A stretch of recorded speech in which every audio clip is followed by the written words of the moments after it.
अक्सर आप कई फाइनेंशियल चीज़ों के बारे में पढ़ते होंगे, देखते होंगे, तो कई सारे वर्ड्स हैं जो आपको समझ में आते होंगे या फिर कुछ वर्ड्स जो है आप स्किप कर देते होंगे। लेकिन आज की इस वीडियो में मैं आपको 10 ऐसे वर्ड्स बताने जा रहा हूं, ऐसे फाइनेंशियल वर्ड्स जो आपके लिए काम के हो सकते हैं। तो इस वीडियो को पूरा देखिएगा। हो सकता है कि आपको इसमें से कुछ वर्ड्स पता भी हो, लेकिन अगर आप पूरी वीडियो देखेंगे तो आपको जरूर कुछ वैल्यूएबल जानने को जरूर मिलेगा।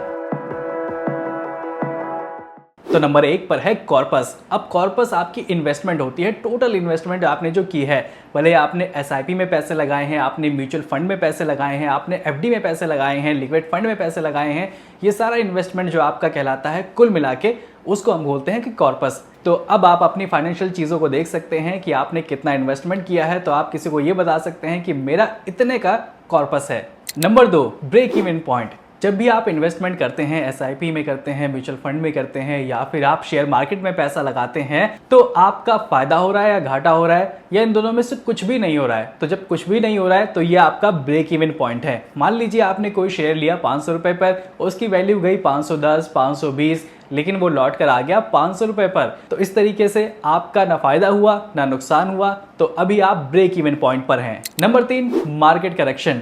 अब होता है क्या है कि कई बार रैली होती है, निफ्टी में आपने देखा होगा कि रैली होती है, उसके बाद एक पॉइंट ऐसा आता है जब प्रॉफिट बुकिंग चालू होती है। रिटेलर्स तो प्रॉफिट बुक करते ही करते हैं, उसके अलावा जो इंस्टीट्यूशंस होते हैं जिनके पास करोड़ों रुपया होता है, वो लोग भी जब अपना पैसा निकालना चालू करते हैं, जब अपना प्रॉफिट बुक करना चालू करते हैं, तो मार्केट जो एकदम ऊपर गई हुई होती है वो नीचे आती है। मान लीजिए कि निफ्टी की वैल्यू जो है वो 22,000 पे थी, लेकिन फिर रैली आई, करते करते वो 27,000 तक वैल्यू पहुंची और उसके बाद घटकर वो वापस आ गई 25,000 पे। यानी कि ऊपर से 27,000 से प्रॉफिट बुकिंग होना शुरू हुई, प्रॉफिट बुक होते होते 25,000 तक मार्केट आई, यहां से उसने वापस उठना चालू किया, तो यह आपकी एक मार्केट करेक्शन थी। मार्केट क्रैश से इसकी तुलना मत कीजिएगा, क्योंकि मार्केट क्रैश की सिचुएशन काफी ज्यादा बुरी होती है। कई लोग मार्केट करेक्शन को मार्केट क्रैश बोल देते हैं, लेकिन दो अलग अलग टर्म है। मार्केट क्रैश में तो बहुत बुरे हालात होते हैं, मार्केट कितना नीचे जाएगी ये किसी को नहीं पता होता है, अलग अलग चीज़ों के कारण जो है वो मार्केट क्रैश आते हैं। तो फिलहाल आई होप आपको मार्केट करेक्शन और market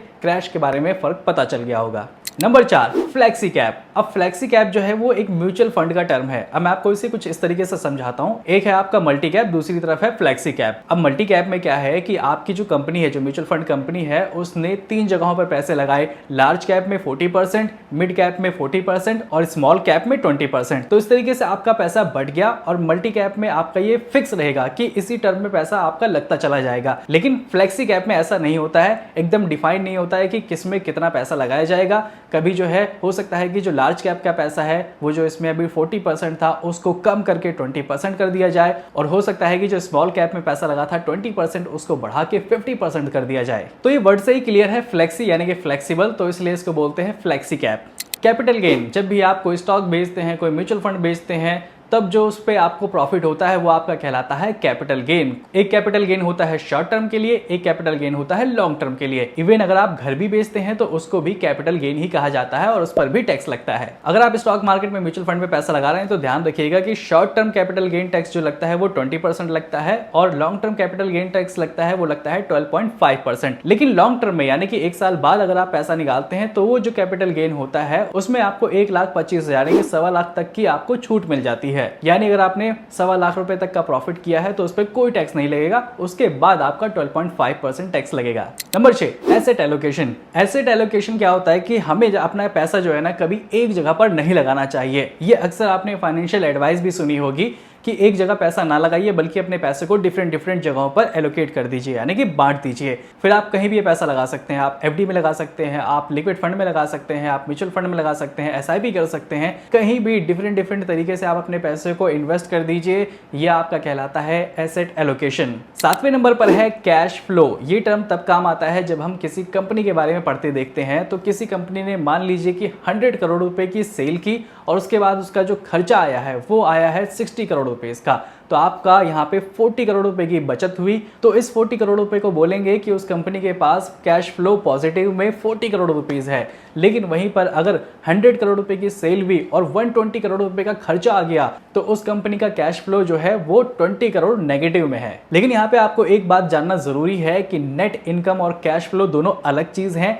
net income, net profit में ये होता है कि उसमें कंपनी के जो एसेट होते हैं उनका डेप्रिसिएशन देखा जाता है, टैक्स वगैरह देखा जाता है, उसके बाद जो पैसा बचता है वो फिर आपका नेट प्रॉफिट, नेट इनकम में आता है। लेकिन कैश फ्लो में ऐसा कुछ नहीं होता। कैश फ्लो में हम मोटा माटी जोड़ लेते हैं कि कितना खर्चा लगा है और उसके बाद कितनी सेल हुई है, दैट्स इट। नंबर 8 पर है AMC यानी कि एसेट मैनेजमेंट कंपनी। अब एसेट का मतलब हो गया कि आपके और हमारे पैसे की कोई कंपनी जो है वो कितने पैसों को मैनेज कर रही है। म्यूचुअल फंड कंपनी को आप एसेट मैनेजमेंट कंपनी कह सकते हैं, LIC को मैनेजमेंट कंपनी कह सकते हैं। तो इस तरीके से जो कंपनियां पैसे हमसे ले रही हैं और उसके बाद कहीं ना कहीं इन्वेस्ट कर रही हैं तो उसको कह सकते हैं हम एसेट मैनेजमेंट कंपनी। नंबर 9 पर है AUM यानी कि एसेट अंडर मैनेजमेंट।